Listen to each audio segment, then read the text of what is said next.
जनता नीतिमान, राजा शक्तिमान और नीतिमान, इस प्रकार की वो व्यवस्था थी। जनता के सामने राजा नम्र था और राजा की आज्ञा में जनता थी। यानी लोगों की चलेगी कि राज्य की चलेगी, ऐसा सवाल नहीं था। राज्य कहता था लोग जैसा कहेंगे वैसा, लोग कहते थे राजा जो बताएगा वो। और मुख्य यानी चोरी चपाटी ये बात नहीं थी,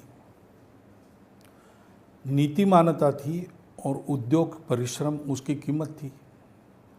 श्रम को आदर था, सम्मान था और अपने परिश्रम से जीने की प्रवृत्ति थी, तो समृद्धि थी। अपने यहाँ श्री सूक्त में लक्ष्मी नहीं है तो क्या लक्षण है?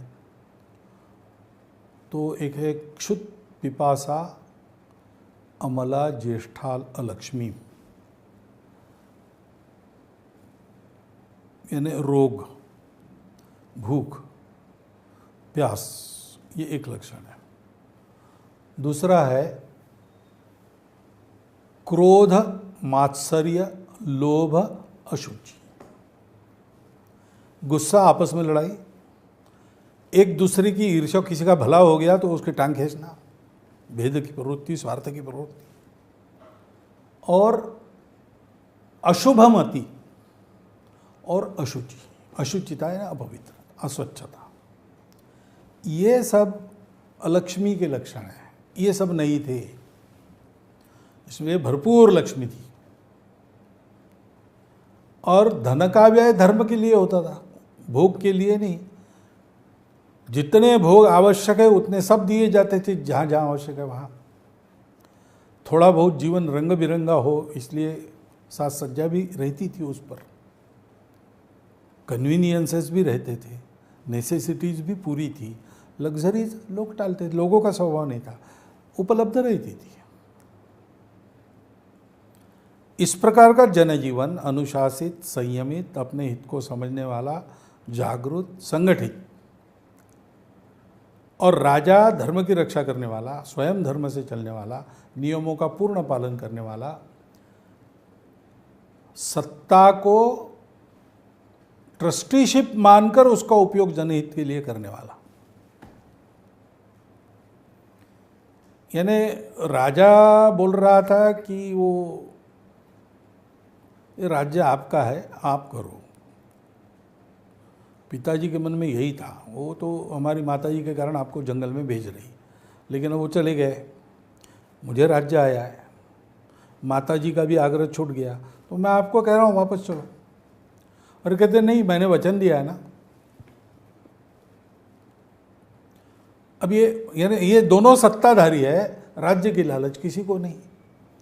आखिर इसको वापस जाना पड़ा तो वो राम की पादुका रखकर उनको सिंहासन पर रख रहा। तो राजा ऐसे प्रजा ऐसी, ये राम राज्य था। अब व्यवस्थाएं आज बदल गई है, लेकिन लोगों की नियत नीति, लोगों की भौतिक अवस्था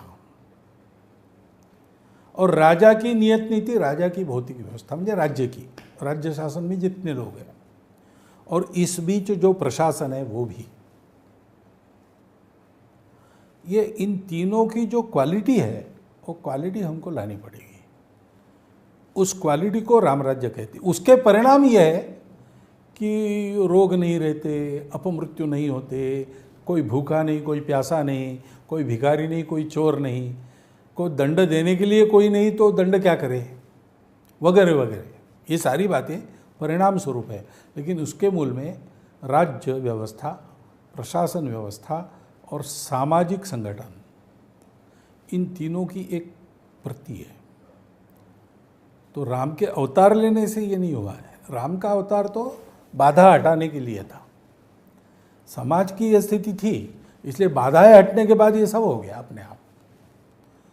तो समाज की स्थिति बननी पड़ेगी आज पहले, क्योंकि आज राजा भी और प्रशासन भी समाज से जाता है, वहाँ से शुरू करना पड़ेगा, तो ये राम राज्य आएगा।